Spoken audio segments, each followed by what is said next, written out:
dès 1845 par Louis Roeder et qui trouve son apogée en 1876 avec la création de cette cuvée pour le tsar Alexandre II qui avait passé sa commande à Louis Roeder. Première cuvée de prestige champenoise, mais véritablement basée à 100% sur le terroir.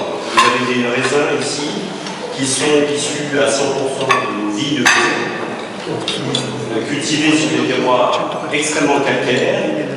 Le cru, je préfère ne pas en parler parce que notre thème était le terroir.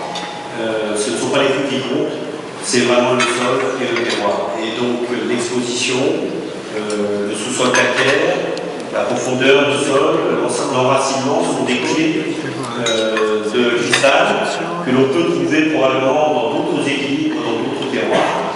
Mais cristal a un parti pris très clair défini par Louis Roeder dès 1876 et on se tient de très près à cette approche qui est faite très simplement de 90% du vin est fait à la vigne.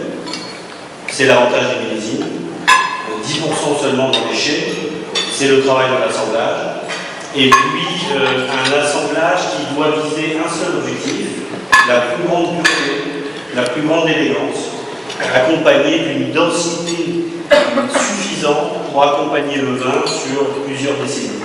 Voilà, c'est un vrai travail, on va dire, de pureté, de précision, des terroirs très calcaires qui apportent cette finesse. Et puis une sélection de vieilles vignes, plus de 30 ans, dans des cœurs de terroir, qui permettent véritablement de faire des vins à grand potentiel et à densité suffisante pour apporter cette capacité de vieillissement. Millésime 2004, très bon millésime. J'étais ravi d'entendre nos candidats pendant, je crois qu'au moins 6 sur 8 l'ont dit. 2004 est un grand millésime, peut-être pas exceptionnel, mais c'est un grand millésime et il passe derrière le 2002, ne l'oublions pas, qui est quand même une année de référence au Champagne. Et je pense que les 2004, de manière générale, sont de très jolis vins. Voilà. Merci.